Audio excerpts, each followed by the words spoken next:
დილამშვიდობის დაიწყო ახალი სამუშაო კვირა და გაცემა დღის ნიუს რომ ებრუნდება პირდაპირ ეთერში. მე ვარ ლელა ბაღდავაძე. 2025 წელი დასასრულს უახლოვდება, შესაბამისად ნელ-ნელა დავიწყებთ იმ შედეგების შეჯამებას, რითაც ჩვენი ქვეყანა მიმდინარე წელიწადს ასრულებს. მართლაც ძალიან რთული ერთი წელი გაიარა საქართველოს, მასთან ერთად კი მომიტინგეებმა, მედიამ, არასამთავრობო სექტორმა სად ვიყავით და სად ვართ წლის ბოლომდე ამ კითხვას ბევრჯერ დავსვავთ, შეფასებებს კი ჩვენი სტუმრებისგან მოვისმენთ. მაშასე დაგვალოდეთ, დავიწყებთ ზუსტად 1 წუთში. იქამდე კი თვალი გადავალოთ ბოლოს სიახლეებს.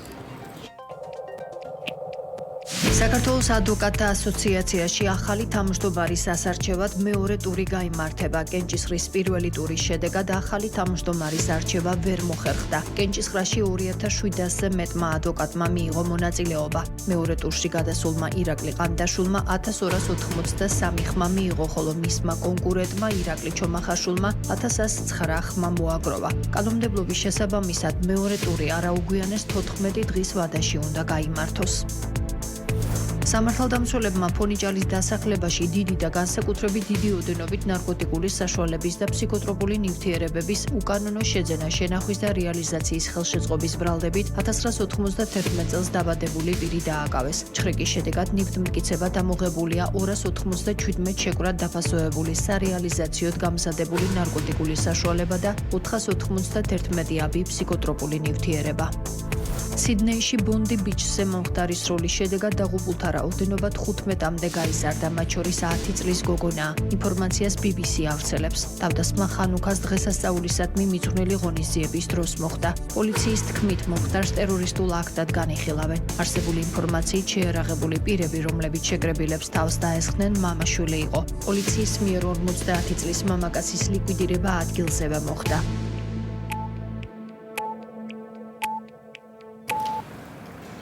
მაშას ეს არის დღის ნიუსრუმი. კიდევ ერთხელ მოგესალმებით და წარმოგიდგენთ ჩვენს პირველ სტუმარს, არასამთავრობო ორგანიზაცია სამართლიანი არჩევნების ყოფილი ხელმძღვანელი ნინო დოლიძე იმყოფება ჩვენთან. გამარჯობა ნინო და მადლობა რომ გვესწრებით.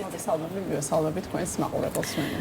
ნინო, მიმდინარე წელი სრულდება, შესაბამისად ნელ-ნელა გადავდივართ ამ წლის შედეგების შეჯამებაზე, მათ შორის კი მინდა ვისაუბროთ ქართული ოცნების კანონ შემოქმედებაზე. არასამთავრობო სექტორი, ისე როგორც პოლიტიკური ოპოზიცია, პარლამენტს ამ დრომდე არალეგიტიმურად მიიჩნევს, თუმცა არაღიარებას ქართული ოცნების უმრავლესობისთვის ხელი არ შეუშლია. მთელი წლის განმავლობაში მიიღო კანონები, რომელიც კრიტიკულად ფასდება არა მხოლოდ ქვეყნის შიგნით, არამედ დასავლელი პარტნიორების მხრიდანაც. ბევრს არ უყვარს, როცა წინა ხელისუფლების მიერ დატოვებულ კანონებსა და დღეს მოქმედ კანონებს ვადარებთ, მაგრამ მაინც მათ შორის პარალელებით მინდა დავიწყო.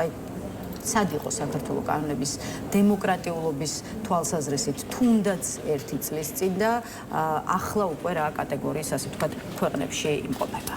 კი ბატონო, ძალიან დიდი მადლობა და მართლა შეგვიძლია ცოტა შეჯამება დავიწყოთ, ხო და უფრო ფართესურად შევხედოთ რა მდგომარეობაა დღეს ქვეყანაში, იმიტომ რომ ჩვენ გვახსოვს, რომ რამდენიმე წლის წინ მართლა საქართველოს გადადგა ერთი ნაბიჯი დემოკრატიული განვითარებისკენ, იგივე ევროინტეგრაციისკენ და ახლა ჩვენ რასაც ვხედავთ, სახეზია არა მხოლოდ იმ ნიშნულამდე დაბრუნება, სადაც დავიწყეთ ამ კანონების გაუმჯობესება, არამედ გაცილებით უკანაც გადავინაცვლეთ, ხო, საერთო ჯამში ძალიან მძიმე რეალობაა, როგორც საკანონმდებლო, ასე ვთქვათ, მიმართულებით, ასევე მათი იმპლემენტაციის მიმართულებით.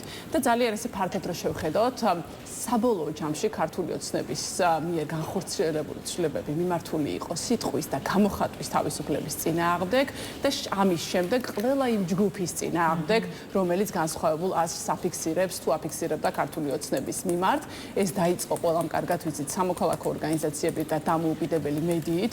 რუსული კანონი სწორედ ამიტომ იყო მთავარი გზაგასაყარი დემოკრატიისკენ მიდიოდა საქართველოს თუ ავტორიტარიზმისკენ, იმიტომ რომ ეს იყო პირველი კანონი, როდესაც ქართულმა ოცნებამ თქვა, რომ ხო, ჩვენ არ ვართ დემოკრატები და ავტორიტარიზმისკენ გადავიხარეთ სრულად. და ამის შემდეგ ვხედავთ ჩვენ უკვე გაუარესებას სრულად კანონმდებლობის, რომელსაც ბოლო 1 წელი ალბათ რა ვიცი ხო, ნამდვილად ვერაფერს ვერ შევადარებთ. და რა მიმართულებით გაუარესდა, ხო? ერთი ვთქვით, რომ გამოხატვის თავისუფლების მიმართულებით ჯერ იყო რაღაცა ჯარიმების გაზრდა, შემდეგ იყო ადამიანების დაკავება პირბადეების გულისთვის, ასევე უბრალოდ გზის ბლოკირების გულისთვის და ისეთი ტიპის შეზღუდვები, რომელიც წინააღმდეგობაში მოდის საერთაშორისო სტანდარტებთან გამოხატვის და შეკრების თავისუფლების ნაწილში. ამასთან ერთად იყო გაუარესება მაგალითად საჯარო მოხელეებისთვის კანონმდებლობის, როდესაც ისინი უფრო შეზღუდული უფლებებით სარგებლობენ სწორედ იქიდან გამომდინარე, რომ ჩვენ ვნახეთ, რომ მაგალითად საჯარო მოხელეებმა გასულ წელს დააფიქსირეს ხმამაღლა, რომ ისინი ევროინტეგრაციის მომხრეები არიან და 700-მდე ადამიანია გათავისუფლებული. ამის შემდეგ იყო მედიის მიმართულებით კანონმდებლობის გაუარესება, როდესაც მედიას მაგალითად უცხოეთიდან დაფინანსების მიღება არ შეუძლია, თუ იგივე შეზღუდვები და ცენზურები გაიზარდა ამ მიმართულებით. იგივე არის პოლიტიკური პარტიების, ასე ვთქვათ, შეზღუდვის მიმართულებით გადადგმული სხვადასხვა ნაბიჯები. ამიტომ ჩვენ შევხედოთ, ეს არის რაღაცა სისტემური გაუარესება, რომელიც ერთი კონკრეტული მუხლის არ არის, ეს არის სისტემური გაუარესება სიტყვისა და გამოხატვის თავისუფლების და ზოგადად თავისუფალი აზრის ქვეყანაში. იქნება ეს სამოქალაქო საზოგადოება, მედია, საჯარო სექტორი თუ პოლიტიკური პარტიები, ყველა ის აქტორები, რომელიც რეალურად დემოკრატიას ქმნიან ქვეყანაში. აი, რამდენიმე წუთი უშუალოდ სიტყვის და გამოხატვის თავისუფლების შეზღუდვის ნაწილზე გავჩერდეთ 16 და 17 დეკემბერს პარლამენტის რიგგარეშე სხდომების მოწვევა იგეგმება 19 დეკემბერს კი უკვე საშემოდგომო სესია დაიხურება. ხა საკანონმდებლო ორგანომ მოასწრო და ზამთრის არდადეგების დაწყებამდე იცით რომ კიდევ ერთხელ გაამკაცრა შეკრება მანიფესტაციასთან დაკავშირებული კანონი, იცით რომ წინა კვირას დაანონსდა და ორ სასესიო დღეში 3 მოსმენით იქნა მიღებული ცვლილებები, რომელიც უკვე ტროტუარზე, ასე ვთქვათ, ზღუდავს მოქალაქეთა დგომას, ისე როგორც დგინდება აქციის გამართვის თაობაზე შენობა საქმეთა სამინისტროს წინასწარი გაფრთხილების ვალდებულებაც. აი, მორიგი შეზღუდვების მიუხედავად თავის მხრივ აქციები გრძელდება და სწორედ ამაზე მინდა ვკითხოთ. აი, თქვენი შეფასებით კანონებმა, რომელიც ქართულმა ოცნებამ უშუალოდ საპროტესტოდ განწყობილ საზოგადოებასთან მიმართებაში შემოიტანა აი ამ ბოლო 1 წლის განმავლობაში, რა გავლენა მოახდინა უშუალოდ პროტესტზე და იმ წინააღმდეგობის მოძრაობაზე, რომელიც შარშანდელი ნოემბრის შემდეგ მიმდინარეობს და ამ დრომდე არ შეჩერებულა. კი ბატონო. დავიწყოთ იქით, რომ სულ ბოლოს განხორციელებული ცვლილებები პირდაპირ წინააღმდეგობაში მოდის საქართველოს კონსტიტუციასთან, იმიტომ რომ საქართველოს კონსტიტუციით ჩვენ საქართველოს მოქალაქეებს გვაქვს უფლება ყოველგვარი რაღაცა გაფრთხილებების გარეშე გამოვხატოთ ჩვენი პროტესტი იქნება თუ რაღაცა რაიმე ფორმით დავაფიქსიროთ ჩვენი აზრი და ჩვენ გვაქვს შეკრებისა და გამოხატვის თავისუფლება, ამიტომ ეს ცვლილებები, რომელიც ბოლო პერიოდში მიიღეს, არის როგორც წინააღმდეგობრივი, ასევე აბსოლუტურად აბსურდული არის. ვერ იპოვით ანალოგს საერთაშორისო მასშტაბით რაღაცა ტროტუარზე დგომის გამო ადამიანს როგორ შეიძლება შეუზღუდოს საერთოდ, ხო? ასევე რას ნიშნავს რაღაცა გადაადგილების შეზღუდვა, მაგალითად რუსთაველზე თუ იმყოფებით ან ვინც იმყოფება, ძალიან კარგად იცის, რომ გარდა პროტესტში მყოფი ადამიანებისა ძალიან თავისუფლად დადიანიქ ადამიანები და არავინ არაფრის ხელს არ უშლის, იმიტომ რომ ეს პროტესტი სწორედ ადამიანის უფლებებისთვის არის და არავინ არავის არ უბლოკავს გადაადგილებას. ამიტომ ეს კანონმდებლობები და მათ შორის თქვენ ალბათ გახსოვს ელთოუდილის შეფასებაც იყო რამდენიმე კვირის წინ, ჯერ კიდევ ამ ცვლილებებამდე რამდენად გაუარესდა საქართველოში გამოხატვის თავისუფლებით მიმართულებით კანონმდებლობა და ამ ყველაფრის გაუქმების მოთხოვნებიც არის, იმიტომ რომ აბსოლუტურად არ არის ეს შესაბამისობაში საერთაშორისო სტანდარტთან. მოქალაქეებს რომ აუხსნათ, სახელმწიფოს პოზიტიური ვალდებულებაა, რომ ხელი შეუწყოს მოქალაქეთა მონაწილეობა საზოგადოებრივ ცხოვრებაში და მონაწილეობის ერთ-ერთი ნაწილია სწორედ გამოხატვის თავისუფლება, შეკრება, მანიფესტაცია და ნაცვლად იმისა, რომ პოზიტიურ როლს ასრულებდა სახელმწიფო და ადამიანების ერთ-ერთი ჩართულობის ფორმაა, ხო, ეს რომ რაღაცა არ მომწონს, გამოვხატავ, ამაზე დისკუსია უნდა იყოს და ასე შემდეგ, ნაცვლად პოზიტიური ვალდებულებისა პირიქით ყველაფერს აკეთებს, რომ გამოხატვის თავისუფლება აიგზავნოს. რა გავლენა ჰქონდა, ხო, თქვენ კარგი შეკითხვა დასვით? ჩემი აზრით გავლენა იყო ის, რომ ნახეთ ქართული ოცნება იძახის, რომ არ გვაწუხებს ეს პროტესტი, მაგრამ რეალურად ყველა საკანონმდებლო ცვლილება ამის წინააღმდეგ იყო გადადგმული პროტესტის წინააღმდეგ, ანუ მათ ძალიან აწუხებთ. სავარაუდოდ ქართული ოცნება არ ელოდა ამდენ ხნიან პროტესტს საქართველოს მოქალაქეების მხრიდან, ეგონათ რომ რამდენიმე კვირა იქნება თვე და გაჩერდება და ახლა ცდილობენ როგორმე ჩაახშონ ეს პროტესტი. ყველანაირი რაღაცა გზით. მაგრამ ამავე დროს ჩვენ ვხედავთ, რომ მოქალაქეები სულ მუდამ ალტერნატიულ გზებს ეძებენ და ყოველთვის ახარხება. ფიქრობთ თუ მიდის დასასრულისკენ როგორც ჩემი აზრით არ მიდის ნამდვილად დასასრულისკენ. კი, ქართულ ოცნებას ძალიან უნდა, მაგრამ ჩემი აზრით პროტესტი არ ნელდება და პირიქით ჩვენ ვხედავთ, რომ ტალღებია, ნახეთ, მაგალითად ზაფხულში შედარებით ნაკლები ადამიანი იყო შემოდგომაზე იმატა და ძალიან ნიშანდობლივია აი შაბათობით დაიწყო ახლა დიდი აქციები და როგორ ვხედავთ ადამიანების რაოდენობას. ანუ რა მინდა რომ თქვა საქართველოს მოქალაქეების განწყობები არ შეცვლილა ქართულ ოცნებასთან დაკავშირებით. საქართველოს მოქალაქეები ხედავენ, რომ ქვეყანა არის კრიზისში და საქართველოს მოქალაქეებს უნდა დაუბრუნდეს საქართველოს დემოკრატიულ განვითარებას, ევროპულ განვითარებას. ყოველ დღე შესაძლოა ყველა ადამიანი ამას ვერ აფიქსირებდეს, მაგრამ არის ჯგუფი და ჩემი დიდი პატივისცემა ყველას, ვინც რუსთაველზე ყოველდღიურად გამოდის. მეც ვცდილობ, მაგრამ ყოველდღე შეიძლება ვერ გავიდე. და ეს ჯგუფი არის. და ნახეთ, რას ვამბობ, რომ როდესაც არის დიდი თარიღები, ადამიანები გამოდიან. ამიტომ პროტესტი არ ნინო, მე კითხეთ რა გავლენა მოახდინა პროტესტზე ქართული ოცნების მიერ ბოლო 1 წლის განმავლობაში შემოღებულმა შეზღუდვებმა და მიღებულმა კანონებმა, რომელიც რეპრესიულად ხასდება და მოდით ახლა პირიქით დაგისვათ კითხვას, რა გავლენა მოახდინა თვითონ პროტესტმა ქართულ ოცნებაზე. აი თქვენ კი თქვით, რომ აშინებს, ხო, თუ ანერვიულებს ქართულ ოცნებას ის აქციები, რომელიც უკვე წელზე მეტია ქუჩაში მიმდინარეობს, თუმცა აი ერთწლიანი აქციების გადმოსახედიდან ჯამში ქართული ოცნების ხელისუფლება შესუსტებულია თუ პირიქით მაინც უფრო მეტად გაძლიერდა, როგორც ამას სხვათა შორის არაერთი ანალიტიკოსი მიიჩნევს. მე არ მგონია, რომ ქართული ოცნება დღესლიერია და ამაზე ძალიან ბევრი რამ მეტყველებს. ისინი კვლავ არიან საერთაშორისო იზოლაციაში და ფაქტიურად მათ არც ერთი დემოკრატიული სახელმწიფოს წარმომადგენელი ხელს არ ართმევს. ისინი განიცდიან ლეგიტიმაციის პრობლემას როგორც საერთაშორისო ასპარეზზე, ასევე ქვეყნის შიგნით და ასევე ის კორუფციული სქემები, რაც ვიხილეთ და საკუთარ გუნდში მომხდარი არეულობა, ამ ფონზე მე არ მგონია, რომ ქართული ოცნება დღესლიერია. ის შესაძლოა ცდილობს ამის წარმოჩენას, მუდმივი რაღაცა ბრიფინგებით და მძალოვანი სტრუქტურების გამოჩენით, მაგრამ ნამდვილად არ მგონია. პირიქით მე მგონია, რომ აი ამ პროცესებმა ჩვენ ყველას და არა მარტო ჩვენ, არამედ მათ მხარდამჭერებსაც დაანახა ქართული ოცნების სახე, რომ რა წამს ადამიანები ცდილობენ რაღაც წინააღმდეგობას, ისინი უფრო და უფრო მეტ რეპრესიას ახორციელებენ. ჩემი აზრით, თუ კი მაგალითად გასული წლის საპარლამენტო არჩევნებამდე ვიღაცებს კიდე ეკონათ, რომ ქართული ოცნება მაინც ევროპისკენ მიდიოდა მშვიდობით თუ ასე შემდეგ და დემოკრატიული ძალა იყო, დღეს საერთაშორისო ასპარეზზე არავის არ ეპარება ეჭვი, რომ ქართული ოცნება არის ავტორიტარული რეჟიმი და ასევე აღარავის ეპარება ეჭვი მათ საგარეო პოლიტიკურ კურსთან დაკავშირებით. ამიტომ კი რთული პერიოდი გავიარეთ ყველამ, მაგრამ სახელდება მოხდა ვინ არის ეს ძალა, რა არის მათი მიზანი და რას აპირებენ მომავალში. ამიტომ ეს ძალიან მნიშვნელოვანია, იმიტომ რომ მე მახსოვს იყვნენ ადამიანები, რომელსაც მაგალითად არ მოსწონს ოპოზიცია და ფიქრობდნენ, რომ იცი რა შეიძლება არ მომწონს ეს პარტია, მაგრამ მაინც ევროპისკენ მიდის. ახლა ეს ყველაფერი ძალიან ნათელია, ხო? ეთილი ნინო, თუ დრო დაგვჭირდა აქციების საკითხზე კვლავ განვაგრძობთ საუბარს უკვე სხვადასხვა კონტექსტში, იქამდე კი უშუალოდ არასამთავრობო სექტორზეც მინდა ვისაუბროთ, რომელიც მომიტინგეების და მედიის ასე ვთქვათ მსგავსად წელს ასევე იყო ქართული ოცნების ერთ-ერთი მთავარი სამიზნე, ხელისუფლებამ, სახელმწიფო ძალამ აგენტების კანონის კიდევ უფრო მძიმე ვარიანტი დააკანონა, ვიდრე ეს იყო 2024 წლის გაზაფხულზე, ისე როგორც გრანტების შესახებ კანონში ცვლილებებით, როგორც ამბობენ ფინანსების გარეშე დატოვა NGO სექტორი. ახლა თქვენ ამ ეტაპზე რომელიმე კონკრეტულ ორგანიზაციას აღარ წარმოადგენთ, მაგრამ სავარაუდოდ გექნებათ ინფორმაცია, როგორ არსებობენ ეს ორგანიზაციები, ეს მინდა გკითხოთ. თუ კი გრანტებს ვეღარ იღებენ, მაშინ როგორ ახერხებენ ფუნქციონირებას და მუშაობის გაგრძელებას და ხო როგორ ახერხებენ იყვნენ მაინც ისეთი აქტიურები, როგორიც აქამდე. ნამდვილად ამ სამმა კანონმა ჯამში რა თქმა უნდა გავლენა იქონია სამოქალაქო ორგანიზაციებზე. მე ვიტყოდი, რომ რუსული კანონი ნამდვილად არ იყო ჩვენთვის შემაშინებელი და გახსოვთ, რომ არც ერთი თითქმის დიდი ორგანიზაცია არ დავრეგისტრირდით და თქვით, რომ გავაგრძელებთ, იმიტომ რომ ეს ყველა რისკი ჩვენ თავზე ავიღეთ. ფარას შემთხვევაშიც ივანიშვილის ფარა, იმიტომ რომ ეს ჩვენ ვამბობთ, რომ არ არის ამერიკული ფარა.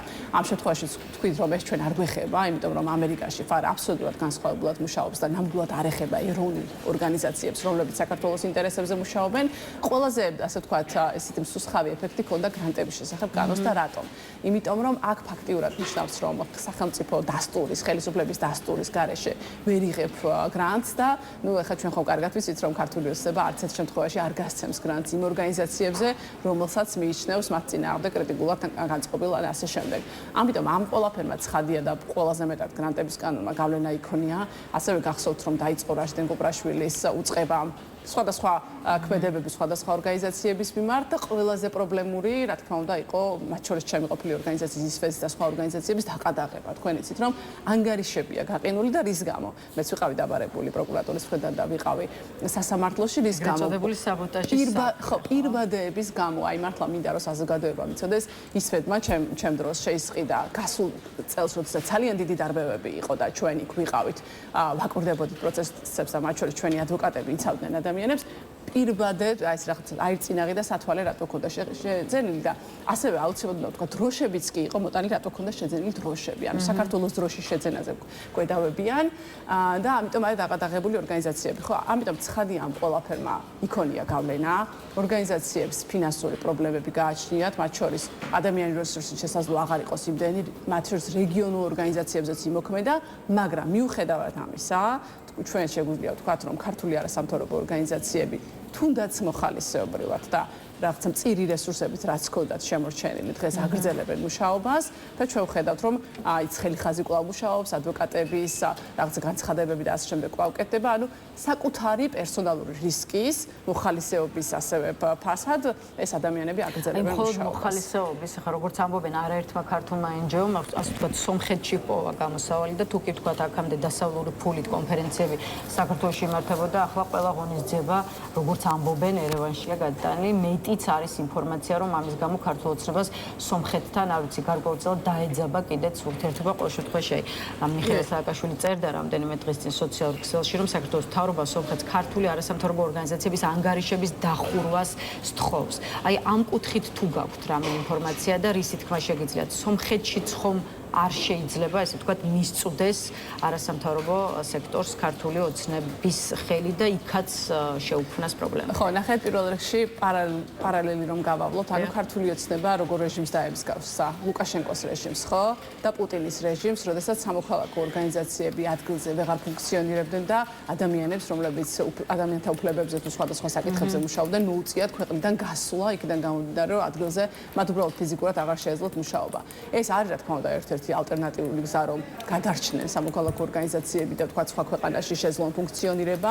მე სომხეთთან დაკავშირებით კონკრეტულად არანაირი ინფორმაცია არ მაქვს, მაგრამ მივესალმები თუ კი რაიმე მცდელობა იქნება სამოქალაქო ორგანიზაციების გადარჩენის, იმიტომ რომ ჩვენ ვიცით რომ ესენი არიან ის ჯგუფები და ის ადამიანები, რომლებიც საქართველოს დემოკრატიას იცავენ. რაც შეეხება ქართულ ოცნებას, ის ცხადია შეეცდება სომხეთთან იქნება თუ სხვა ქვეყნებთან ალბათ ამაზე მუშაობას, მაგრამ მე დიდი იმედი მაქვს რომ როგორც ერთ დროს საქართველოს იყო თავშესაფარი ყველა იმ დევნილი ადამიანის უფლების დამცველის, ახლა ასე შეიფარებენ საქართველოს მოქალაქეებს, რომლებიც ადამიანის უფლების დამცველი არიან სხვა ქვეყნებში და დადგება დრო, როდესაც ყველა დაბრუნდება საქართველოში და გააგრძელებს მუშაობას. ჩემთვის აი წარმოუდგენელია, რომ ქართულ არასამთავრობო ორგანიზაციებს უწევთ ფიქრი, როგორ გადარჩნენ ქვეყნის გარეთ. ესე იყო ბელორუსი, ესე იყო რუსეთი და საქართველოს ვიყავით მართლა თავშესაფარი, როგორ მახსოვს. აი წარმოუდგენელი რეალობაში ალბათ. ხო, აი თქვენ ქართულ ოცნებას ლუკაშენკოს და ბელარუსის რეჟიმს ადარებთ, ქართული ოცნება კი კრიტიკული რჩება თქვენი არა სამოქალაქო საზოგადოების მიმართ და ვიცი განსაკუთრებით კრიტიკული მართლ პარტიაში შალვა პაპუაშვილმა, რომელმაც სხვა შორის რამდენიმე დღის წინ ისიც კი თქვა, რომ NGO სისტემა არის ყველაზე დიდი ბოროტება, რაც კი დასავლეთმა შექმნა აღმოსავლეთ ევროპის დემოკრატიის ქვეყნებში. აი რას უპასუხებდით შალვა პაპუაშვილს და მოდით აი კიდევ ერთხელ მინდა ახსნათ მაყურებლებისთვის, რატომ არის დემოკრატიულ ქვეყნებში არასამთავრობო ორგანიზაციების შეუფერხებლად მუშაობა მნიშვნელოვანი. აი რა არის თქვენი სექტორის მუშაობის ძირითადი მიზნები და ამოცანი? დიახ, რაც შეეხება შალვა პაპუაშვილს, როგორც ვიცით, თავად მუშაობდა საერთაშორისო ორგანიზაციაში და ალბათ საკუთარი თავისში უნდა დაიწყოს პირველ რიგში ეს ძიება, წარმოადგენდა თუ არა რომელიმე ქვეყნის აგენტს და სამწუხაროა, რომ უმაღლესი საკანონმდებლო ორგანოს წარმომადგენელი კანონმდებელი დაკავებულია სამოქალაქო ორგანიზაციების დევნით. მართლა ესეთი არ მახსენდება, ხო, ესეთი საქმიანობით საქართველოს პარლამენტის თავმჯდომარეები. ნახეთ ზოგადად დემოკრატიის ერთ-ერთი მთავარი შემადგენელი კომპონენტია და დემოკრატია დგას ხალხის მმართველობაზე და დემოკრატიის მთავარი არსი არის გამოხატვის სიტყვის თავისუფლება, ადამიანის უფლებების დაცვა. ამიტომ დემოკრატიულ სახელმწიფოში იქნებიან სხვადასხვა ორგანიზაციები, სახელმწიფო ორგანიზაციების მიღმა, რომლებიც ცდილობენ იმუშაონ მაგალითად რაღაცა სხვადასხვა საკითხებზე იქნება ეს კორუფცია, არჩევნები თუ ასე შემდეგ და მათ შორის დაიცვან ადამიანის უფლებები. სახელმწიფოსგან დაიცვან ადამიანის უფლებები. ანუ სამოქალაქო საზოგადოება, არასამთავრობო სექტორი ერთ-ერთი შემადგენელი ნაწილია დემოკრატიულ სამყაროში სახელმწიფოს და რაღაცა მმართველობის. ამიტომ საქართველო იყო მართლაც ერთ-ერთი გამორჩეული ქვეყანა. ამით ყველა ამაზე საუბრობდა, რომ როგორც ძლიერი სამოქალაქო საზოგადოება ყავს საქართველოს. სამოქალაქო საზოგადოება იყო 2012 წელს, რომელიც არჩევნებს იცავდა მაშინ, როდესაც ქართული ოცნება მოდიოდა და მაშინ ძალიან მოსწონდათ, ხო? სამოქალაქო საზოგადოება. ამიტომ ეს არის ერთ-ერთი შემადგენელი ნაწილი დემოკრატიის, როდესაც ადამიანებს შეუძლიათ შექმნან რაღაც ერთობა და რაღაც საკითხებზე იმუშაონ და დღეს ფაქტიურად ეს არის ყველაფერი გაუქმებული. ანუ თუ არ იქნება ხელისუფლების დასტური, არაფრის შექმნა არ შეიძლება. და მე რა მინდა იცით რომ თქვა რომ ქართული ოცნება ყველას ესხმის უკვე თავის ანუ ყველა ცუდია. სამოქალაქო საზოგადოება ცუდია, მედია ცუდია, საელჩოები ცუდია, უცხო ევროპული ქვეყნები ცუდია, ამერიკა ყველა ცუდია, თუმცა განსხვავებული აზრია. ეს ხო უკვე აბსოლუტურად აბსურდია და არანაირ ლოგიკას არ ექვემდებარება. ამიტომ მათი ერთადერთი გადარჩენის მექანიზმი არის სწორედ აი ეს პროპაგანდა, საინფორმაციო ომი და საინფორმაციო манипуляციები და ამით ცდილობენ საზოგადოებაზე გავლენას, იმიტომ რომ სხვა რეალურ შეთავაზებას ისინი ვერ აკეთებენ. და ჩვენ არ შევხებივართ ქიმიური იარაღის სავარაუდო გამოყენებას, ეს ძალიან მნიშვნელოვანი თემაა. ეს თემა მონიშნული მქონდა და ვიდრე ამ საკითხზე კითხვას დაგისვავთ, მინდა შევეხოთ დასავლეთ პარტნიორებთან ზოგადად ქართული არასამთავრობო ორგანიზაციების ურთიერთობას, რაც ერთ-ერთი მიზეზი არის, გამოც ქართული ოცნება საქართველოს მტრულ საქმიანობასა და ასე ვთქვათ, გარე ძალების დავალების შესრულებაში გადანაშაულებით. თქვენ სხვათა შორის ახლახან ამერიკის შეერთებულ შტატებში იმყოფ, მათ შორის ამერიკის შეერთებულ შტატებში იმყოფებოდით, სენატორმა ჯინ შაჰინმა ისაუბრა როგორც თქვენზე, ისე ზოგადად ქართული სამოქალაქო საზოგადოების საქმიანობაზე ჩვენს ქვეყანაში და თქვა, რომ ნინო დოლიძე, რომელიც დემოკრატიის ეროვნული ინსტიტუტის დემოკრატიის ჯილდოს მფლობელი გახდით და აქვე ამ ჯილდოს გილოცავთ, ძირითადი უფლებების დასაცავად პირადი რისკის ფასად მუშაობთ. აი გითხარით ამერიკის შეერთებულ შტატებში ბოლო ვიზიტისას რა იყო თქვენი ასე ვთქვათ ძირითადი ამოცანები და რა არის ის ნაბიჯები, რასაც თქვენც და ზოგადად ქართული NGO სექტორიც ამერიკელი პარტნიორებისგან და ამავე დროს ევროპელი პარტნიორებისგან ახლა ელოდებით და აი რადგან BBC-ს სკანდალური ფილმი თავად ახსენეთ, დღის წესრიგში დგას საერთაშორისო გამოძიების ჩატარების საკითხი, ხო? ამას ითხოვს როგორც არასამთავრობო სექტორი, ისე ოპოზიციური სპექტრი, ექსპერტთა ნაწილი და ასე შემდეგ. ფაქტობრივად ყველა, ვისაც ნდობა არ აქვს უსის მიერ ჩატარებულ გამოძიებასთან მიმართებაში. აი არსებული მოცემულობით, თქვენი აზრით, რამდენად არსებობს საერთაშორისო გამოძიების ჩატარების შანსი და თუ გქონდათ ამ თემაზე, არ ვიცი, ინფორმაციის გაცვლა, გამოცვლა იმ უცხოელებთან, რომლებთანაც შეხვედრები გამართით. კი ბატონო, დავიწყებ სამოქალაქო ორგანიზაციების ურთიერთობით საერთაშორისო პარტნიორებთან. ნახეთ, საერთაშორისო პარტნიორები რატომ ურთიერთობენ ხო სამოქალაქო ორგანიზაციებთან? იმიტომ რომ ნახეთ, ქვეყანაში არის ვთქვათ, ხელისუფლება არის, ოპოზიცია, ცხადია მათთან აქვთ ურთიერთობა ინფორმაციის მისაღებად, მაგრამ ამ ორივე მხარეს გააჩნია თავისი პოლიტიკური დღის წესრიგი, ისინი არჩევნებში იღებენ მონაწილეობას და ასე შემდეგ. ამიტომ შესაძლოა მათ მიერ მიწოდებული ინფორმაცია ვთქვათ იყოს მათი მხრიდან სუბიექტური გადმოსახედით. და ყოველთვის ჩვენი საერთაშორისო პარტნიორები ობიექტური ინფორმაციის მისაღებად გვეხმიანებოდნენ ჩვენ, იმიტომ რომ ჩვენ ვართ სამოქალაქო ორგანიზაცია, ჩვენი ინტერესი არ არის ელექტორალური მხარდაჭერა, ჩვენი მთავარი მისიაა, რომ ვისაუბროთ სიმართლე, თუ კი სადმე არის წინსვლა ამაზე, რა თქმა უნდა, ეს აღნიშნოთ, მაგრამ სადაც არის პრობლემები, ამ ყველაფერზე ვისაუბროთ, რომ გაუმჯობესდეს.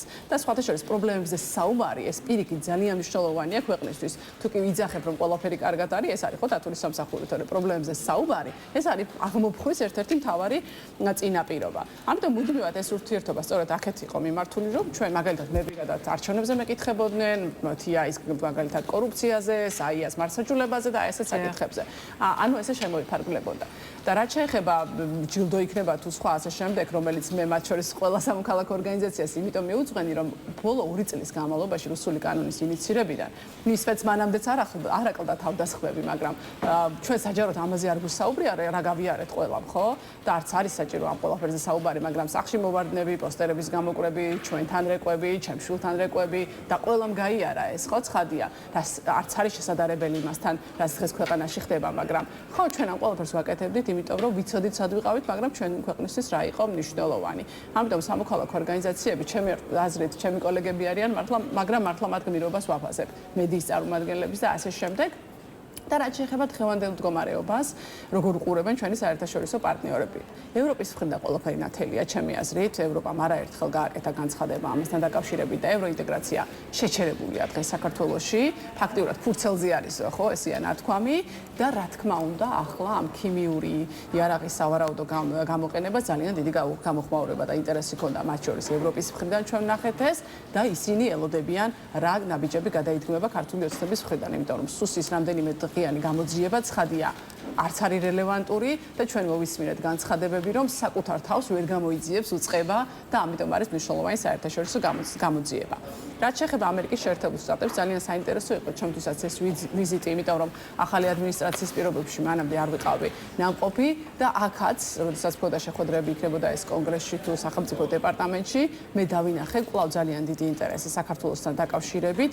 გასაგებია, რომ დღეს არ არის ეს პოლიტიკა აქტიური ამერიკის შეერთებული შტატების მხრიდან, თუმცა ისინი ასევე ძალიან აქტიურად აკურდებიან ადამიანების უფლებების დარღვევას ქვეყანაში, დემოკრატიულ უსვლას და კონკრეტულად ქიმიურ იარაღთან დაკავშირებით ამისვე შეკითხვები. მათთვის ეს გქონდათ. ხო, აინტერესებთ ჩვენ რა ინფორმაცია გვაქვს ამ ეტაპისთვის, რას ვაპირებთ რომ გადავდგათ ნაბიჯი, იმიტომ რომ მათთვისაც BBC რა თქმა უნდა არის საიმედო და დასაყრდენი მედია საშუალება და ისინი ელოდებიან რა შემდგომი ინფორმაციები იქნება. და ამას რატომ ვამბობ? სუსის პასუხები თუ არის მათთვის სანდო, რომელიც ამბობს, რომ 2024 წლის 4 დეკემბერს საპროტესტო აქციებზე გამოყენებული იყო არა კამიტი, არამედ ქლორობენზილიდი მალონონიტრილი, ხოლო მის გამხსნელად ნივთიერება პროპილენ გლიკონის ხსნარი. სუსის გამოძიება არავისთვის არ არის. მტკიცებს, რომ BBC-ს ინფორმაცია არის მიზანმიმართული დეზინფორმაცია და საქართველოს ინტერესების დაზიანება იყო მისი მიზანი. სუსის საერთაშორისო პარტნიორისთვის სუსის გამოძიება არ არის სანდო წყარო, იმიტომ რომ ჩვენ გვინახავს, რომ არა მხოლოდ ეს, არამედ არც ერთი სხვა გახმაურებული საქმე გამოძიებული არ ყოფილა ქვეყანაში, აღარ მინდა კონკრეტული მაგალითები მოვიყვანო, ამიტომ სუსის და ქვეყნის შიგნით არსებული უწყებების გამოძიება არ არის სანდო, იმიტომ რომ ყველამ ძალიან კარგად იცის, რომ სახელმწიფო უწყებები დღეს არის მიტაცებული და ისინი მოქმედებენ მხოლოდ ერთი პარტიის ინტერესში. და ამ ყველაფრის ფონზე ძალიან მნიშვნელოვანი იყო, ასე ვთქვათ, სტრასბურგის სასამართლოს გადაწყვეტილება მათ შორის. მოდით მაშინ ბოლო კითხვა დავსვათ, მოგვეწურა გადაცემის ამ ნაწილისთვის გათვალისწინებული დრო, მაგრამ რადგან ამ თემას შეეხეთ, აი ბოლო კითხვა იყოს ამ საკითხზეც და ამ დაგემშვიდობებით 2019 წლის 20 ივნისის მოვლენები, რაზეც ევროპული სასამართლოს დიდმა პალატამ გადაწყვეტილება გამოაცხადა და რა საქმეზეც 26 ადამიანის მიმართ გაამტყუნა სტრასბურგის სასამართლომ ქართული სახელმწიფო. ეხლა სტრასბურგის სასამართლოსთან გადაწყვეტილებაში ვხედავთ რას და რაზე მინდა მე აქცენტი გავაკეთო. შეიძლება იყოს რომ კმაყოფილია ყველა, როგორც საერთო და მომჩივანი პირები, ისე ქართული ოცნება და აი გახარიას პარტიაშიც კი ამბობენ, რომ მიესალმებიან იმას, რაც თქვა სტრასბურგმა. შესაბამისად, აი როგორ ფიქრობთ, ყველას რატომ უხარია და რით იხსნით იმას, რომ ყველა სათავისოდ, ასე ვთქვათ, კითხულობს იმას, რაც თქვა და გამოაცხადა სტრასბურგის სასამართლომ. ჩემი აზრით, ნამდვილად ძალიან მნიშვნელოვანი გადაწყვეტილება იყო. მადლობა ყველა იმ ადვოკატს, რომელიც ჩართული იყო ამ პროცესში და საიას დიდი მადლობა და ულოცავ ყველა დაზარალებულს ამ გადაწყვეტილებას. რაც შეეხება, მე არ ვიცი რა უხარია მეორე მხარეს, იქიდან გამომდინარე, რომ სახელმწიფო ასე ვთქვათ, სახელმწიფოს წინააღმდეგ იქნა გამოყენებული გადაწყვეტილება და სახელმწიფოს ამ შემთხვევაში ქართული ოცნება წარმოადგენდა. და ჩვენ ვერ ვისაუბრებთ კონკრეტულ ინდივიდებზე, ვინ იყო მაშინ, ვინ იყო ახლა, მით უმეტეს ძალიან კარგად გვახსოვს გახარიას ქება და დიდება იმ პერიოდში, როდესაც ეს ყველაფერი ხდებოდა და შექება. ანუ ეს არ არის განაჩენი მხოლოდ გიორგი გახარიას. ეს არ არის ინდივიდუალური განაჩენი, ეს არის განაჩენი სახელმწიფოსთან მიმართებაში და სახელმწიფოს ამ შემთხვევაში ქართული ოცნება წარმოადგენდა 2019 წელს. ამიტომ ეს სიხარული, რა თქმა უნდა, არის საინფორმაციო манипуляციის ნაწილი. მოდი ასე დავარქვათ, რომ ვითომ ჩვენ არაფერი, ასევე რაღაცა გიორგი გახარიასთან გადაბარებაზე, მაგრამ ის სულ რომ გიორგი გახარია ყოფილიყო ერთი ადამიანი არ აღესრულებია. ეს ხო, იქ ხო ძალიან ბევრი, ამიტომ ცხადია ყველას პასუხისმგებლობაა, ვინც იყო ამ პროცესში ჩართული და ასე ვუყურებთ ყველა ადამიანის უფლებათა დამცველები აი ამ გადაწყვეტილებას, რომ ყველა არის პასუხისმგებელი, ვინც იყო ჩართული ამ პროცესებში, არ აქვს მნიშვნელობა დღეს ისინი რომელს წარმოადგენენ. ანუ სხვა პარტიაში გადავიდა და წავიდა, პასუხისმგებლობა აერიდა, არა. ხო ადამიანმა ვიღას თუ დააზიანა, მას პასუხისმგებლობა სიცოცხლის ბოლომდე გაყვება. და ბოლოს ვიტყვი, რომ ასეთივე გადაწყვეტილება იქნება აუცილებლად მიღებული გასული წლის და წელს მიმდინარე პროცესებთან დაკავშირებით. ჩვენ გვახსოვს, რამდენი ადამიანია ნაცემი და არც ერთი პოლიციელი დაკავებული ამასთან დაკავშირებით. აი გამოძიებებზე რომ საუბრობთ, რატომ არ ენდობიან საქართველოს და აუცილებლად დადგება ეს სიმართლე დღეს მიმდინარე პროცესებთან დაკავშირებით. იმისთვის რომ მოხვედით და უპასუხოთ ჩვენს კითხვებს, ნინო დოლიძეს დავამშვიდობებით. ახლა რეკლამის შემდეგ კიდევ ერთი სტუმარი შემოგვიერთდება, ასე რომ დაგვერდეთ.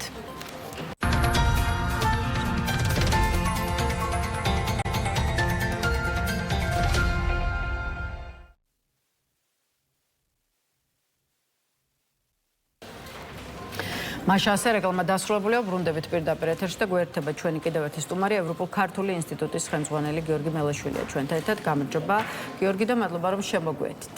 გამარჯობა, მადლობა დაპატეჟებისთვის, მივესალმებით მაყურებელს. გიორგი, დეკემბრის შუა რიცხვებია, მალე მორიგ სატელევიზიო სეზონს დავასრულებთ, ამიტომ მოდით გაცემის ეს ნაწილიც ერთგვარად იმის შეჯამებით გავხსნათ და დავიწყოთ, სად იყო და სად მოვიდა საქართველოს ახლა უკვე საგარეო ურთიერთობების თვალსაზრისით. ახლა ბოლო დღეების განმავლობაში თურქმენეთში ირაკლი ყობახიძის ვიზიტის გათვალისწინებით გვესმის შეფასებები, რომ აი აშხაბადი გახდა საქართველოს საგარეო პოლიტიკური არჩევანი. ყობახიძემ აშხაბადში საკუთარი ადგილი იპოვა, მაგრამ ქართველი ხალხი არ ირჩევს აშხაბადსო, ესეც ერთ-ერთი პოლიტიკოსის განცხადებიდან. აი, რა პრობლემას აჩვენებს ის, რომ ხელისუფლება შეიძლება ითქვას, რომ კომფორტულად და საზოგადოებაში, რომელიც მათ შორის თურქმენეთში იყო შეკრებილი და დემოკრატ ლიდერებთან და პოლიტიკოსებთან, ასევე შეიძლება ითქვას, რომ კარგა ხანია თავს მაინდა-მაინც კომფორტულად არ გრძნობს. თუ ჩვენ შევაჯამებთ ამ წელს, შეგვიძლია ვთქვათ, რომ ტრამპიდან ტრამპამდე. ჩვენ გვახსოვს, რომ 2025 წელი დაიწყო ქართული ოცნების დაპირებებით, რომ ისინი 25 იანვარს ტრამპთან დაალაგებენ ურთიერთობებს, ყველაფერი კარგად იქნება. ისინი მოახერხებენ რაღაცა პარტნიორული ურთიერთობების აღდგენას შეერთებულ შტატებთან. ერთი წლის თავი გვექნება ძალიან მალე და აშკარა არის, რომ ქართულ-ამერიკული ურთიერთობები, ისევე როგორც ქართულ-ევროპული, ანუ ევროკავშირთან ჩვენი ურთიერთობები არის ისტორიულად ყველაზე დაბალ ნიშნულზე, რაც კი ყოფილა ალბათ სამოქალაქო ომის შემდეგ საქართველოს ისტორიაში. რაც არის ძალიან სამწუხარო, აშხაბადის ვიზიტიც უნდა განვიხილოთ ამ კონტექსტში, იმიტომ რომ ერთი თვალსაზრისით თვითონ ცენტრალურ აზიის ქვეყნებთან კომუნიკაციის დამყარება ნამდვილად არ არის სული. თუ ჩვენ ვამბობთ, რომ საქართველოს ფუნქცია არის ტრანზიტული ქვეყანა, თუ ჩვენ ვამბობთ, რომ ჩვენ ვართ დამაკავშირებელი კარიბჭე ცენტრალურ აზიასა და ევროპას და უფრო მეტად ჩინეთსა და ევროპას შორის, რა თქმა უნდა, ჩვენ სასიცოცხლოდ გვჭირდება კარგი ურთიერთობები ცენტრალური აზიის ქვეყნებთან. პრობლემა ამ ვიზიტში არის ორი. პირველი არის ის, რომ ზოგადად არანაირი საჭიროება და აუცილებლობა, რომ საქართველოს გაეგზავნა პრემიერ-მინისტრი არ ყოფილა. ჩვენ ვნახეთ, რომ სომხეთისა და აზერბაიჯანის მხრიდან იყო დელეგაციები, რომლებმაც მიიღეს მონაწილეობა ამ სამიტში და არავინ უკმაყოფილო არ არის. და მეორე, გაცილებით უფრო დიდი პრობლემა მონაწილეობაზეც კი არის ის, რომ ხდება საქართველოს იზოლირება. იმ შემთხვევაში, იმ დროს, როდესაც საქართველოს წარმომადგენლები არ მონაწილეობენ დასავლეთის მიერ ინიციირებულ პროექტებში, იქნება ეს ტრიპი, ეგრეთ წოდებული ზანგეზურის კორიდორი, რომელიც პრეზიდენტ ტრამპის დერეფარნად გადაიქცა, იქნება ეს ევროკავშირის მიერ წამოყენებული ინიციატივები ცენტრალურ აზიასთან უფრო ღრმა პარტნიორობასთან დაკავშირებით, როდესაც ბოჭორიშვილი არ დაპატიჟეს. პრობლემა არის ეს, ზუსტად ეს, რომ ევროპულ ფორმატებში ჩვენ მონაწილეობას არ ვიღებთ, რაღაცნაირად ხდება ჩვენი იზოლირება და ამავდროულად იმ ფორმატებში, სადაც არის პუტინი, სადაც არიან ცენტრალური აზიის დიქტატორები, იქ დიდი სიამოვნებით ჩადის საქართველოს წარმომადგენელი. ანუ უნდა არსებობდეს ბალანსი დასავლეთსა და აღმოსავლეთს შორის. ამ შემთხვევაში და დღევანდელ მოცემულობაში ოცნებამ სრულად გამოთიშა ბალანსის განტოლებიდან დასავლეთი და გამოიწვია, რა თქმა უნდა, სრულად გადახრა აღმოსავლეთისკენ, რაც არის ძალიან დიდი პრობლემა ჩვენი ქვეყნის ძველადიანი ინტერესებისთვის. თურქმენეთში ირაკლი ყობახიძის ვიზიტზე ჩვენ საუბარს ისევ განვაგრძობთ და მისი გამოსვლის შინაარსის ჩათვლით გვექნება მოკლედ ამ ვიზიტის შედეგების შეჯამების შესაძლებლობა იქამდე, რადგან ტრამპი ახსენეთ ერთი კითხვა მინდა დავსვა შეცვლა ამერიკის ახალ ადმინისტრაციასთან ურთიერთობაზეც. აი ბოლო პერიოდში ქართული ოცნების პროპაგანდისტად მოაზრებულმა რიგმა ანალიტიკოსმა მოუხშირა დონალდ ტრამპის კრიტიკას. აი მაგალითად ზაზა შათირიშვილი წერს ასეთ რამეს და იმედი აკეთებს მისი პოზიციის შესახებ. ქართლ ტრამპის სიყალბებს Deep State-ამ ბრძოლაში პირდაპირ ამხელს ის, რომ მის მიერ შერჩეული მოსამართლებით დაკომპლექტებულმა უზენაესმა სასამართლომ განხილვაშიც კი არ მიიღო ერთსქესიანი პირების ქორწინების გაუქმების სარჩელი, არადა პრეზიდენტის საარჩევნო კამპანია სწორედ ამ თემაზე აგებდა და კიდევ ერთი რომელ Deep State-ს ებრძვის ტრამპი ამ კითხვას სვავს ზაზა შათირიშვილი. ბიუროკრატიაში შუა რგოლის მენეჯერებს ეს ხომ სასაცილო და ასე შემდეგ და ასე შემდეგ. აი რას უნდა ნიშნავდეს ის, რომ ოცნებასთან დაახლოებულმა პირებმა, ასე ვთქვათ, მოუხშირეს ტრამპის და მისი პოლიტიკის კრიტიკას. ეს რამდენად შეიძლება ნიშნავდეს ტრამპის პოლიტიკით და მის მიერ რიგ საკითხთან მიმართებაში არსებული დამოკიდებულებით თვითონ ქართული ოცნების უკმაყოფილებას. აი ჩანს შორიდან რომ ტრამპის და მისი ადმინისტრაციის პოზიციონირებით უკმაყოფილო უნდა იყოს ჩვენი სახელმწიფო. რა თქმა უნდა, ჩანს, უბრალოდ ზაზა შათირიშვილის წერილებზე სერიოზული კომენტარის გაკეთება მე მგონი არის ძალიან რთული. ეს არის ფენტეზის ჟანრის კონსპიროლოგიური ბოდვა, რომლის სერიოზულად აღქმაც კი უბრალოდ შეუძლებელი არის. ანუ ის ნარატივები, ის ლექსიკა უფრო მეტად ქმნის წარმოდგენას, რომ საუბარი არის ან დუგინის, ან რომელიმე რუსი ლუკიანოვი არის ეგეთი ფანტასტი და აი მის ნაწარმოების წაკითხვის შავეჭილება მექმნება, როდესაც ვკითხულობ ბატონ შათირიშვილის ახალ ეპისტოლეებს. დავანებოთ შათირიშვილს თავი და დავსვათ კითხვა, რატომ არ იმჩნევს დონალდ ტრამპი საქართველოს და მათ შორის უშუალოდ ქართულ ოცნებს? კი, აი ამისკენ გადმოვდივარ. პრობლემა არის ის, რომ ქართული ოცნების ფასადურობის მიღმა რეალურად არანაირი მსგავსება ამერიკულ კონსერვატიზმთან და მათ შორის მაგასნაირ სახეობასთანაც კი ქართულ ოცნებას არ აქვს.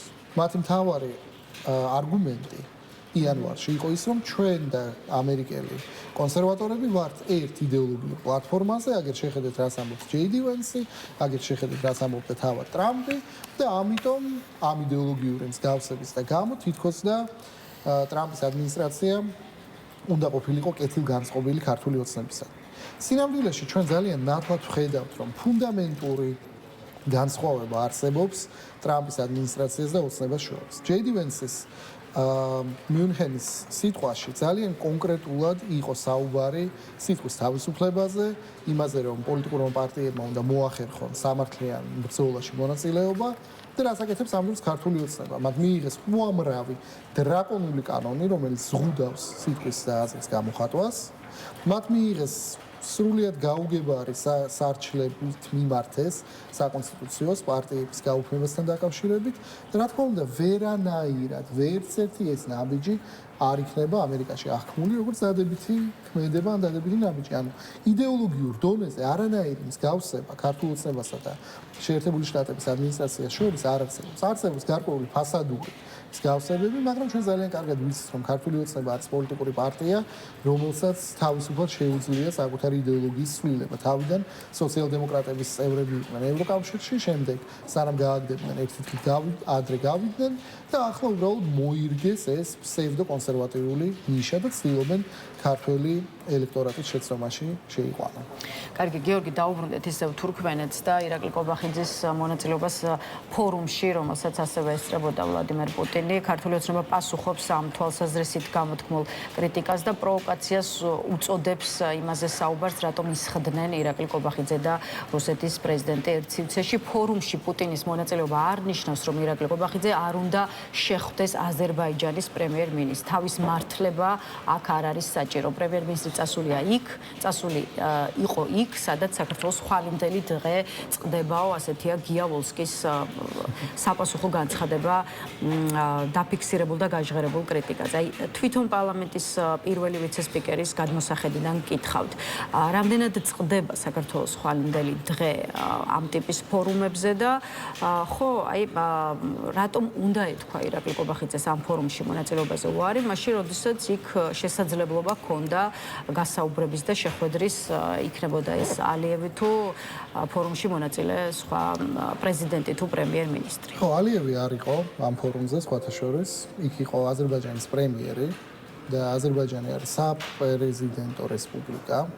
შესაბამისად, არანაირი პრობლემა შეხვედრის მე მგონი არ ქონდათ მხარებს, ყოველ შემთხვევაში დანამდვილებით ვიცი რომ ფაშინიანი იქ არ იყო და თუ სწორად მახსოვს, არც ალიევი არ ყოფილა დელეგაცია. მე როგორც მახსოვს, ალიევი ჩანს აიმ ფოტოზე და კადრებში, რომელიც გახდა კრიტიკის საგანი. ხო, მე არ მახსოვს ალიევთან დაკავშირებით, თუმცა შემიძლია ფაშინიანის მაგალითი მოვიყვანო, ამ შემთხვევაში არ მინდა რომ ჩვენი მაყურებელი შეცდომაში ერდოღანი ნამდვილად ჩანს.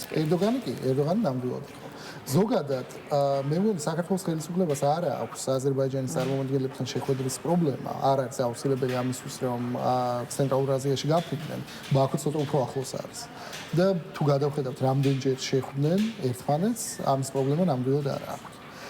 რაც შეეხება ისევ და ისევ ფორუმში მონაწილეობას, თავისუფლად შეიძლებოდა საგარეო საქმეთა მინისტრის წარგზავნა და უფრო დაბალი დონით ჩასვლა ამ ფორუმზე ზუსტად იმისთვის, რომ არ ყოფილიყო საქართველოს პირველი პირისა და ოკუპანტი მკვლელი დამნაშავე სახელმწიფოს წარმომადგენელთან ერთობლივ ფოტოზე პოზიორების აუცილებლობა. თუმცა სამწუხაროდ ამის ნაცვლად ოცნებამ გადაწყვიტა, რომ გააგზავნონ უშუალოდ პრემიერ-მინისტრი, რაც რა თქმა უნდა არის სიგნალი როგორც ქვეყნის შიგნით, ასევე ქვეყნის გარეთ. კეთილი, აი მინდა რომ შევეხოთ უშუალოდ ირაკლი კობახიძის სიტყვას და ბისმიერ დასმულ აქცენტებს, განცხადებებს, რომელიც ირაკლი კობახიძემ გააკეთა ამ ფორუმზე და განსაკუთრებული, ასე ვთქვათ, ყურადღება იტყოდა თუ არა რამეს საქართველოს პრემიერ-მინისტრი ოკუპაციის პრობლემაზე იქ, სადაც იჯდა ვლადიმერ პუტინი და ამ საკითხს გარკვეულწილად შეეხო, უფრო კონკრეტულად კი კობახიძის მესიჯი იყო შემდეგი. ჩვენი ორი რეგიონის ოკუპაციის გათვალისწინებით საქართველოს შვიდობას არა მხოლოდ პოლიტიკურ არჩევანად, არამედ ეგზისტენციალურ პრიორიტეტად მიიჩნევს. აი რა გაქვთ სათქმელი უკვე ირაკლი კობახიძის ტექსტზე და რამდენად იყო ეს ის განცხადება, რომელიც, ავიცი, ოკუპირებული რეგიონების მქონე ქვეყნის პრემიერ-მინისტრს უნდა გაეკეთებინა. ამ განცხადებაში არაფერი არ ჩანს. ანუ ეს არის სიგნალი რუსეთისადმი, რაც არ უნდა გააკეთოთ, ჩვენ გვინდა მხოლოდ მშვიდობა. არსებულ გეოპოლიტიკურ მდგომარეობაში იმის გათვალისწინებით, რომ რუსეთი არის რევიზიონისტული იმპერიული ძალა, რომელსაც აინტერესებს, როგორც გერმანიის კანცლერმა თქვა, ახალი საბჭოთა კავშირის აღდგენა, ასეთი ტიპის გზავნილებმა შეიძლება პირიქით უფრო მეტი მადა გაუჩინოს აგრესორ სახელმწიფოს. ამაში არის მთავარი პრობლემა.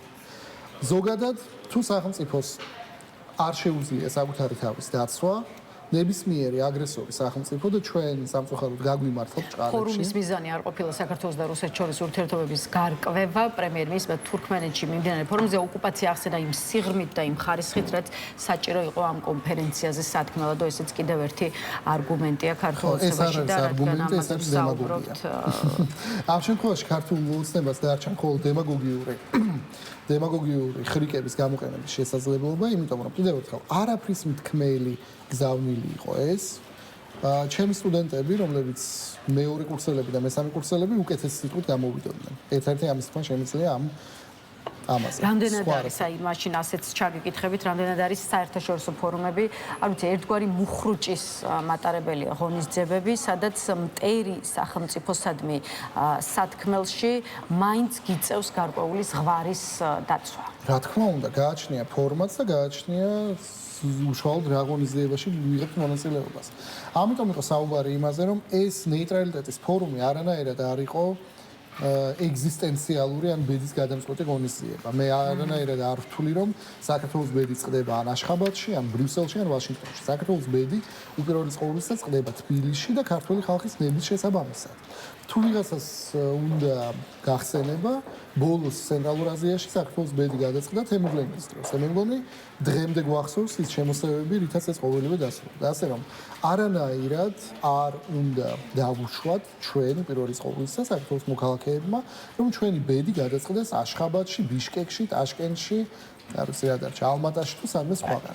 ჯამში გიორგი ბოლო 1 წლის განმავლობაში საქართველოს ხშირად ადარებენ რუსეთს, ადარებენ ბელარუსს და ამბობენ რომ ჩვენ ქვეყანა ახლა გადის იმ გზას, რაც აღნიშნულ ქვეყნებში უკვე გაიარეს, თუმცა ბელარუსთან პარალელზე გუშინ ალბათ მოისმენდით, როგორ უპასუხა მიხეილ ყაველაშვილმა ჟურნალისტების შესაბამის კითხვა. საქართველოსა და ბელარუსს შორის შემიძლია ძალიან ბევრი განსხვავება დაგესახელოთ ბუნებით, ჰაერით, ტემპერატურით, პოლიტიკური შეხედულებით ძალიან ბევრი განსხვავება არსებობს, ამბობს ყაველაშვილი. აი, რითი დაუპირისპირდებოდით მიხეილ ყაველაშვილს? მან განსხვავებები ჩამოთვალა. მოდით თქვენ მსგავსება დაასახელეთ საქართველოსა და ბელარუსს შორის. მე მიხეილ ყაველაშვილს არაფრით არ მინდა დავუპირისპირდე, იმიტომ რომ არ ვთვლი ამის არანაირ საჭიროებას. ამ ეტაპზე ჩვენ ვხედავთ, რომ ქართულმა ოცნებამ მიიღო უამრავი რეპრესიული კანონი. ეს კანონები არის თავიდან ბოლომდე რუსული ავტორიტარული სახელმწიფოებიდან გადმოკოპირებული. ეს არის მართული ავტორიტარიზმის დამყარების მცდელობა საქართველოში. ეს არის სიტყვის თავისუფლებაზე თავდასხმა, ეს არის პოლიტიკური პარტიების თავისუფლებაზე თავდასხმა, ეს არის გამოხატვის და შეკრების თავისუფლებაზე თავდასხმა. ამ ყველაფერზე პასუხი ისევ და ისევ უნდა გასცეს საქართველოს მოსახლეობამ, ქართულმა ხალხმა და თუ ვიღაცას უნდა ვიღაცისთვის ბელარუსი არის იდეალური მაგალითი, კი ბატონო, რა ვქნათ. ზოგიერთი ადამიანი მანჩესტერ იუნაიტედში თამაშობს, ზოგიერთი ალანიაში. კეითილი, მადლობა გიორგი იმისთვის, რომ მოხვედით და დაგვითმეთ დრო. გიორგი მელაშვილს დავუმშვიდობებით. დღის ნიუსრუმით ამით დასრულებულია. შესაბამისად ერთმანეთს უკვე ხვალ 11 საათზე შევხვდებით. ნახვამდის.